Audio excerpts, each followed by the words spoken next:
От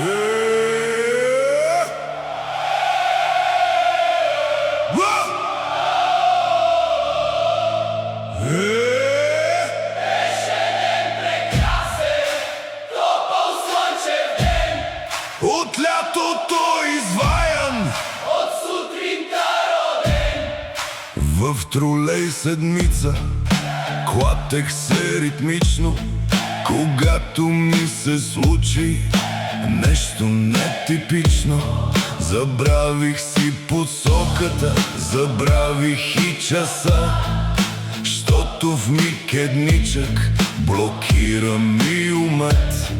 Това, което помня, беше светлина, ярка, безметежна.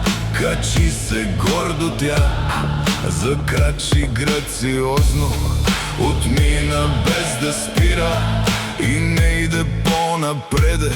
Билече перфорира, прибра го елегантно и хвана облегалката. Ех, че гледка бате, имах от седалката. Беше ден прекрасен, ех, че хубав ден. В един тролей опасен седях зашеметен. Увисна ми ченето, забравил съм да дишам. Та си кона жива, ще пробвам да опиша.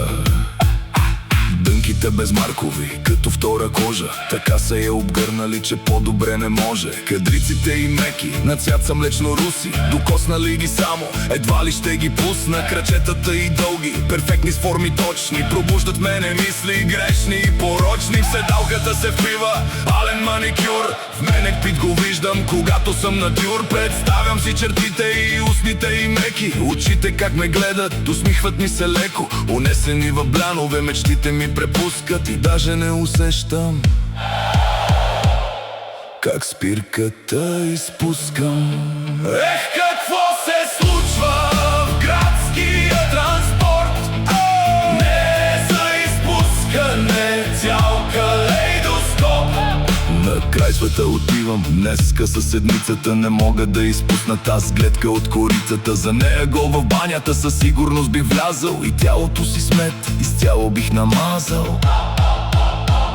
В роб покорен щях да се превърна, но тази прелест сладка взе, че се обърна.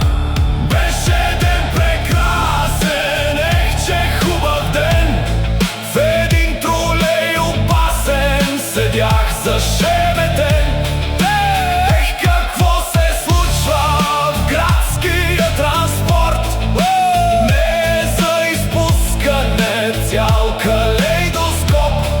Ко ужас безподобен, безпаметен кошмар. Отскочих от седалката, като след як шамар. Вместо лик небесен, образ на икона, към мене се обръща вехта примадона.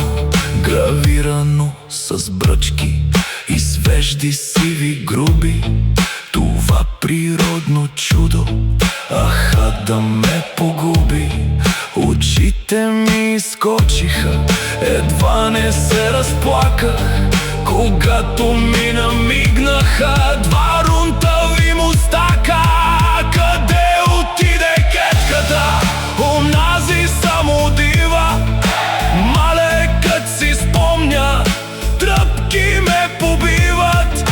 Скочих от тролея и изревах ранен.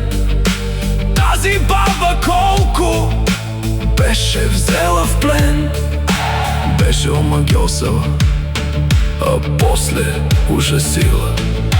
Колко смисли дръзки се бяха умизили.